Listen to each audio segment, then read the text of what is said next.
Bismillahirrahmanirrahim. Assalamualaikum warahmatullahi wabarakatuh. Waalaikumsalam warahmatullahi wabarakatuh. Selamat sore teman-teman semua. Selamat sore, Pak. Kita kembali lagi di mata kuliah ilmu fikih. Sebelumnya saya tanya dulu, semuanya masih segar? Masih segar? Jadi pada minggu ini kita akan membahas tentang pembinaan ilmu fikih.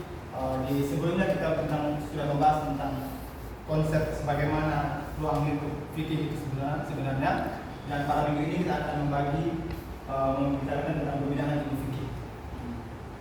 Baik, sebelum masuk ke ini, ada yang masih ingat tentang materi minggu lalu tentang apa itu fikih? Ada yang tahu? Fikih itu apa? Secara bahasa fikih itu apa? Fikih, aturan. Ada yang lain? Fikih itu apa? Ilham? Fikih? Ilham? Pemahaman. Yang lain ada? Ada yang lain? Baik. Kenapa fikih itu menjadi pemahaman? Artinya pemahaman karena contohnya begini. Jadi fikih itu menjadi rujukan dari sumber hukum Islam. Sumber hukum Islam. Nah, fikih itu sebelumnya teman-teman semua pasti ada yang dari MA, Alia ya. Nah, di Alia itu kalian pernah belajar tentang fikih. Ruang lingkup konsep yang ada dalam fikih itu, objek kajiannya apa saja fikih? Objek kajiannya.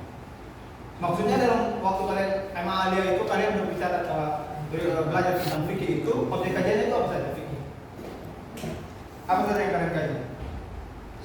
Puasa, sholat, haji, dan macamnya. Nah, untuk memflashback sedikit, kenapa kajian objek kajian itu ada ya? Kenapa objek kajian dalam runtutan ibadah tadi dikategorikan dalam fikih? Karena fikih itu pemahaman. Jadi contohnya kita ambil contoh tentang sholat. Jadi ayat tentang sholat itu apa? Ini Bang Tomah. Ayat tentang sholat, contoh sholat. Coba ayat yang berbicara tentang sholat. Akhiri sholat, waktu. Yang lain lagi. Contohnya puasa. Ayat puasa coba. Ayat puasa. Ya ayyuhalladzina amanu kutiba alaikumus syiyam. Nah, kenapa objek kajian fikih itu yang ibadah dalam itu ada puasa, zakat, haji, sholat? Karena melalui ayat itu para ulama menafsirkan ayat itu. Contohnya inna sholata tanha 'anil fahsya'i wal munkar. Jadi sholat di sini diterjemahkan dalam Quran tadi. Kenapa sholat ini menjadi wajib? Perintah sholatnya wajib masuk dalam kajian fikih karena dalam Al-Quran itu dijelaskan tadi. Contohnya tadi, ya ayyuhalladzina amanu kutiba alaikum tentang puasa, inna sholata tanha 'anil fahsya'i wal munkar. Jadi ditafsirkan para ulama, oh ternyata sholat itu menjadi wajib karena dia mencegah perbuatan keji dan munkar. Dari situlah melalui proses pemahaman antara Al-Quran sampai pada kewajiban sholat. Paham ya? Jadi kenapa sholat itu dipahami dalam konteks kajian fikih? Karena melalui ayat Al-Quran tadi, maka dipahami. Nah, itulah kenapa objek kajian itu menjadi fikih. Nah, materi minggu ini kita akan belajar tentang pembinaan ilmu fikih. Ternyata fikih itu banyak kajiannya. Nah, yang pertama bidang ibadah wahdah, yaitu ibadah yang mengatur hubungan manusia dengan Allah. Dan yang kedua yaitu bidang fikih muamalah, yaitu bagian dari ilmu fikih yang membahas aturan-aturan Allah mengenai hubungan antar manusia dalam konteks sosial dan ekonomi, termasuk transaksi jual beli, kerjasama, dan berbagai bentuk interaksi lainnya. Untuk lebih jelasnya, adik-adik bisa lihat video yang satu ini.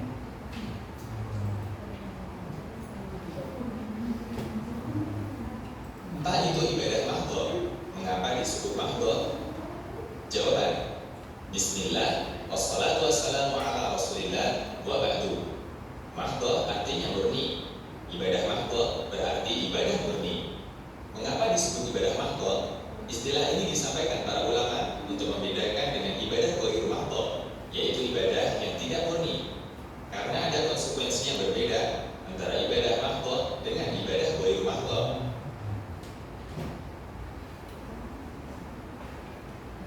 Baik. Tadi Ta itu ibadah mahdhah. Ta itu ibadah mahdhah.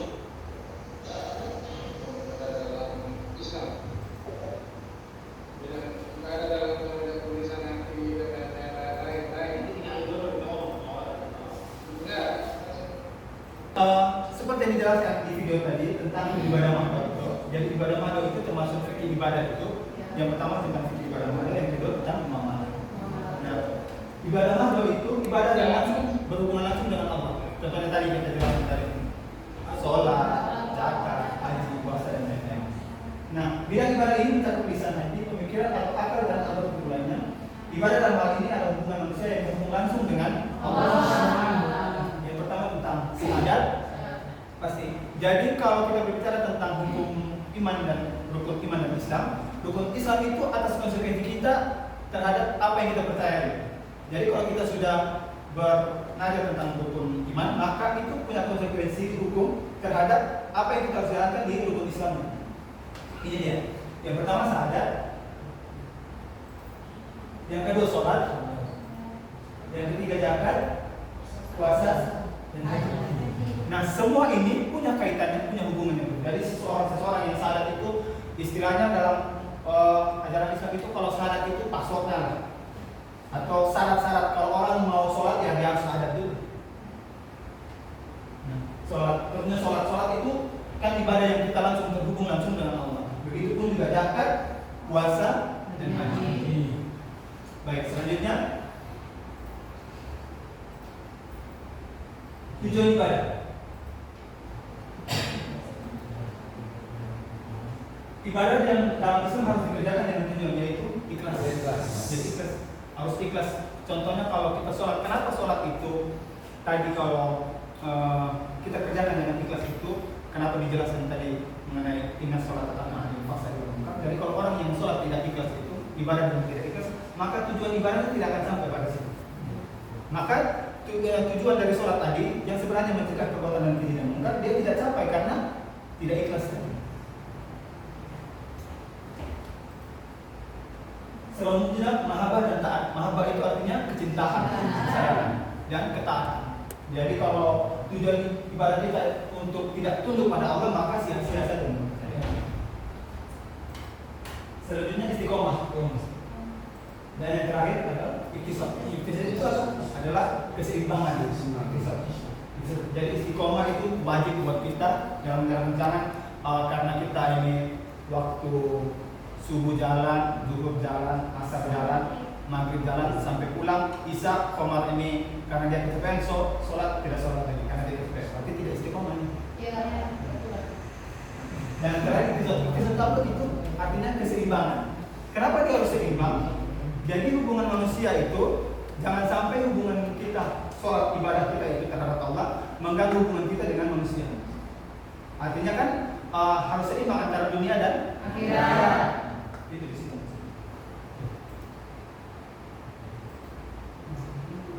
Selanjutnya hikmah ibadah.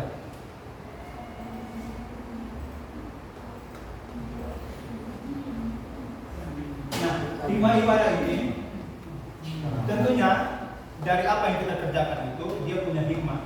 Nah, hikmahnya apa sih? Yang pertama ketakwaan. Jadi kalau konsekuensi itu pasti kalau kita berbicara tentang iman dalam Al-Quran itu dia ada kata iman itu pasti nanti ujung-ujungnya ketakwaan.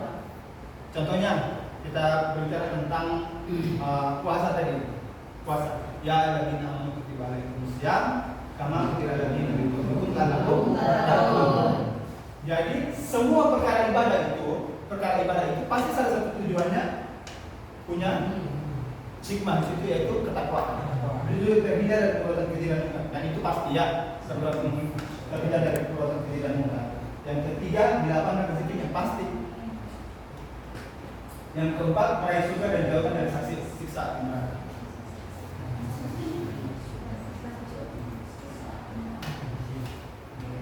Selanjutnya bidang muamalah. Tadi kita berbicara tentang fikih ibadah yang langsung terhubung langsung dengan Allah Subhanahu wa taala. Nah, yang kedua ini tentang muamalah. Biar lebih jelas teman-teman bisa lihat video ini. Islam merupakan agama di mana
Baik, dari video tadi Pak Fikir cukup jelas ya bagaimana fikih muamalah itu mengatur antara lebih prinsipnya itu hubungan antara manusia sama manusia.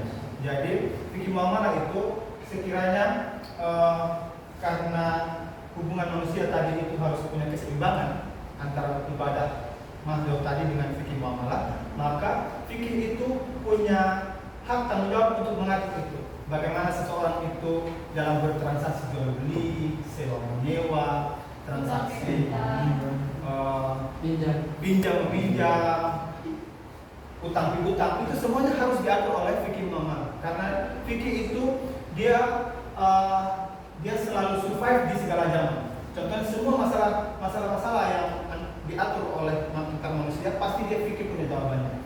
Contohnya kalau kita bahas tentang di bank. Kan bank itu kan zaman lagi tidak ada. Kenapa bank sekarang itu ada? Karena fikih punya tanggung jawab itu untuk mengatur hubungan antar manusia. Contohnya pinjam meminjam, macam kontrak segala macam, pokoknya segala.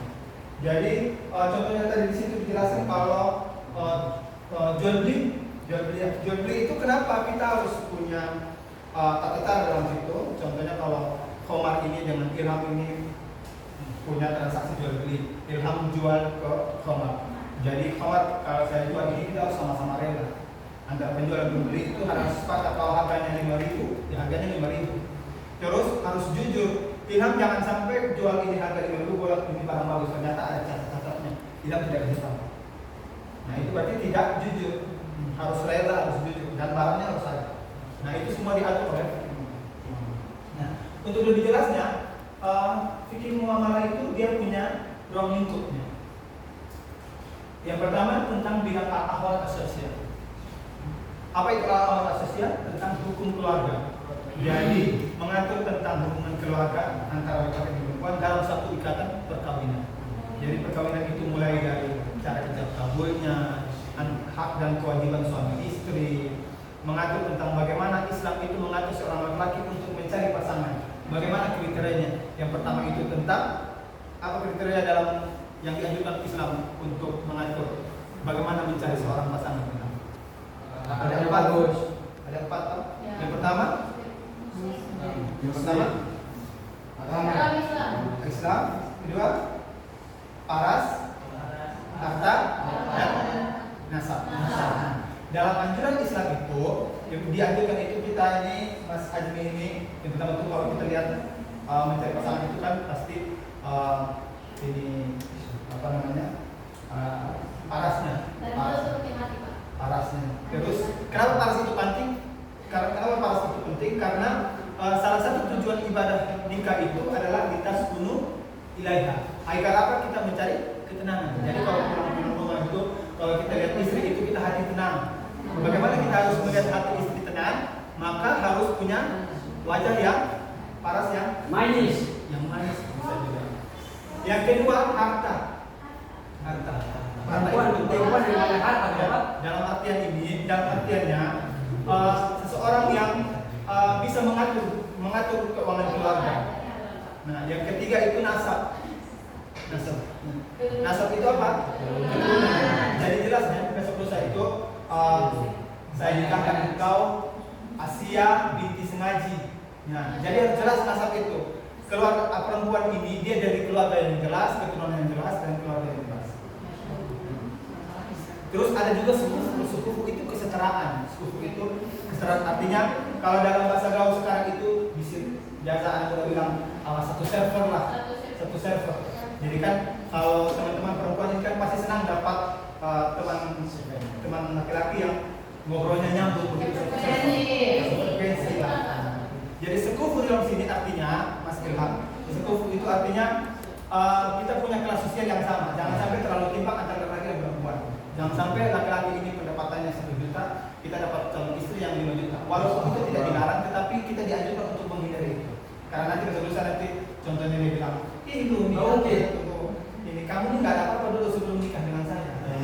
Populer. Jadi sekufu itu penting. Jadi sekufu itu penting. Yang terakhir, maka lihatlah dari agama. Jadi kalau calonnya itu dilihat dari agamanya paling bagus, maka dia bisa menutupi 4 kriteria yang lain tadi. dari nasab, harta, sampai situ. Oke, sampai sini Pak? Paham. Kita lanjut ya tentang akhlak sosial. Yang kedua tentang bidang muamalah dan sempit. Bidang muamalah tadi ya, itu tentang jual beli, sewa menyewa, utang piutang. Utang piutang paling sering kita dapat masalah di masyarakat. Jadi utang piutang itu kan, kenapa utang piutang itu dalam surat Al-Baqarah itu harus dilunasi, harus dicatat utang piutang itu. Karena itu penting sekali. Selanjutnya fikih jinayah. Fikih jinayah itu tentang hukum pidana Islam. Bagaimana mengatur seseorang yang berzina, mengatur hubungan, mengatur seseorang yang membunuh, itu fikih jinayah, hukum pidana Islam. Sebenarnya fikih siasat itu ilmu politik Islam. Jadi Islam itu seperti digambarkan ketika Nabi itu dia hijrah dari Mekah ke Madinah itu merupakan salah satu perjalanan politik beliau dalam menyebarkan agama Islam. Karena di Mekah itu dia tidak punya kekuatan, dan setelah dia pindah ke Madinah dia punya kekuatan militer, ekonomi, sosial, dan baru setelah itu dia kembali ke Mekah dengan peristiwa Fathul penaklukan kota Mekah. Yang terakhir tentang fikih mawaris, bagaimana membagi warisan. Jadi kan kebiasaan kita di sini kan kalau warisan itu ya laki-laki dapat paling banyak, perempuan dapat setengah. Tapi kan tidak begitu. Islam itu mengatur sedemikian rupa tentang laki-laki itu setengah, perempuan itu seperempat. Biar jelas. Baik. Oke, cukup sekian penjelasan dari Pak. Sampai sini ada pertanyaan?